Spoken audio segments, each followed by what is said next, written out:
Like jazz and baseball, barbecue is one of the great American inventions. As this cooking style spread across the country, each region developed its own unique flavor.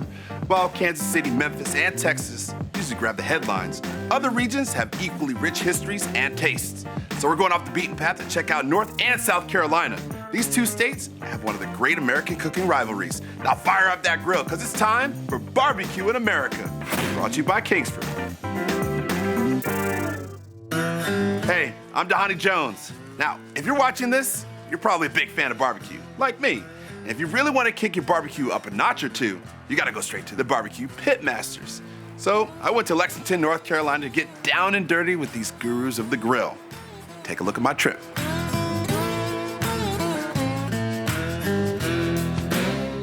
I'm in Lexington, North Carolina, right in front of the old Davidson County Courthouse. And guess what? This is the home of barbecue. The German settlers, since 1700s, they've been cooking a mean pork shoulder. They also got this thing called the Piedmont style. It's got ketchup, vinegar, and red pepper. It tastes so good. I'm gonna talk to some Lexingtonians, figure out why it's so unique. Let's check it out. Everybody around here loves barbecue. You gotta love barbecue if you're from Lexington. So what about the barbecue sauce? It's tangy, but it's sweet. The taste is amazing. Makes my heart happy. North Carolina honestly has the best texture and flavor. As they actually slow cook it here. It's definitely an art to it. I love it. Everybody I know loves it. And there's a million places to get it. And it can melt in your mouth. To learn more about the famous Piedmont sauce, I had to go off the beaten trail a bit in order to check out Cook's Barbecue. Has a barbecue restaurant in North Carolina at the end of a cul-de-sac for 40 years maintained its popularity? I'm just following the family traditions being set for me. Your father started it.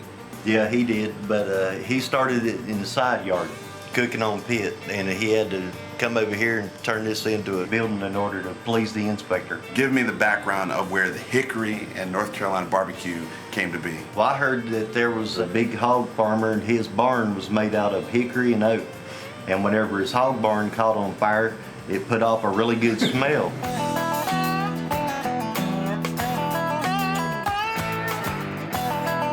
What's this? This that good sauce? That's some of that good ketchup-based sauce we got here. All right, what's in it?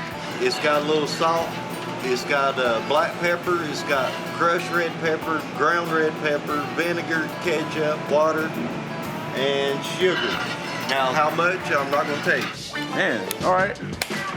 Now this right here, this pork shoulder. Okay. Now when you cook the whole shoulder, it's got the brown meat on it like this. Whenever you get the brown and the white mixed together, boy, that's some good meat. That's good barbecue. How's that? Oh. I knew it was the reason why I wasn't cutting. All right, that's it? Just like that? That's how you do it, folks. Now that we got all the barbecue chopped up good, that right there is what everybody likes to see, a little juice on the barbecue. So where'd you guys come from to get here? Rock Hill, South Carolina. Yeah. Don't you guys have good barbecue in South Carolina? Well, not where we are. So how is the barbecue? It's very good. Love the pork. I haven't tried too much of the... I made that for you. You did? Yeah, I did. You did a good job. What makes good barbecue aside from just the sauce? The smoked flavor and How well you chop it up? the crust on the outside. Oh, yeah, I did that. What about North Carolina barbecue do you like so much? Combination of flavor. It's not real meaty, it's not real spicy, it just tastes good.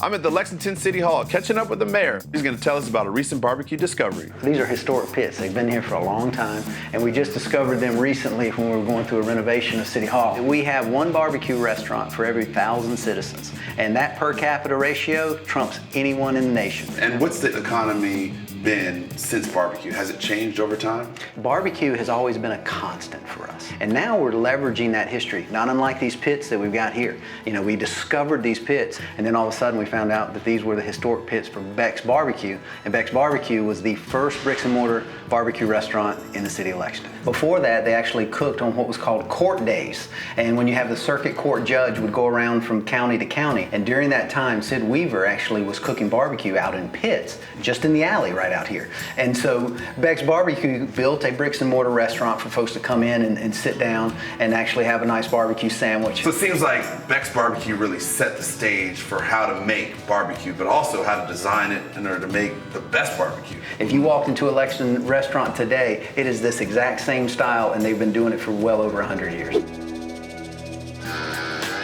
They say Lexington Barbecue is the best barbecue in Lexington. So you know what? I'm gonna go in here and check it out. Two kinds of barbecue in North Carolina. We have a Western style, which is what I use. I use shoulders only. We have ketchup, we have red sauces and red slaws. You go further east, they use more like half hogs and whole hogs. And they use more vinegar and more like mustards in their sauces and mayonnaise in their cabbages. So you've been doing this for about 50 years? We've been in business 54 years. I've been here 44 years of my life. But you've been knowing barbecue for your entire life. I grew up in this business. This place raised me. Growing up, Lexington was about furniture and about textiles. And third was barbecue. Well, over the last 20 years, we've lost our textile business, we've lost our furniture business.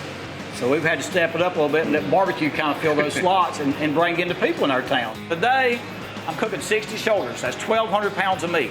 This box here's my fire box. Woo, I knew I had to move out of the way. All I burn down is oak and hickory wood. We burn it down to a coal that way, okay? Okay. Right now I've got 30 shoulders inside this one box right here. I'm gonna say 10 to 12 pounds a piece. I'll use everything on that shoulder right there.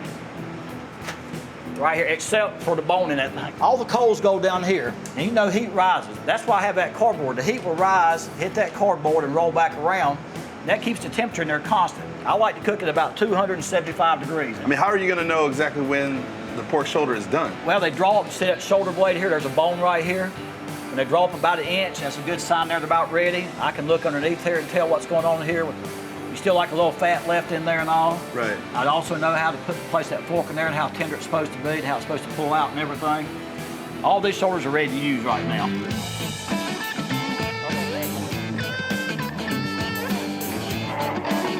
You've been sitting in the same seat since 1962. Unless I bring my family, I sit at this seat.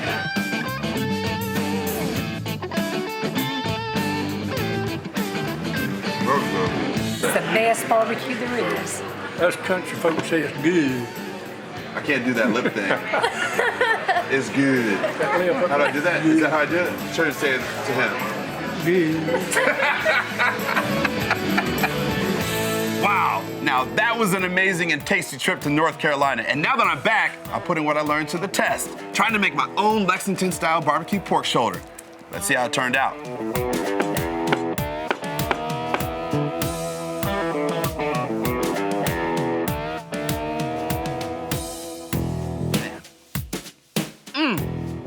That is good. So good. Good. I'm no Pitmaster, but I'm definitely a little bit closer.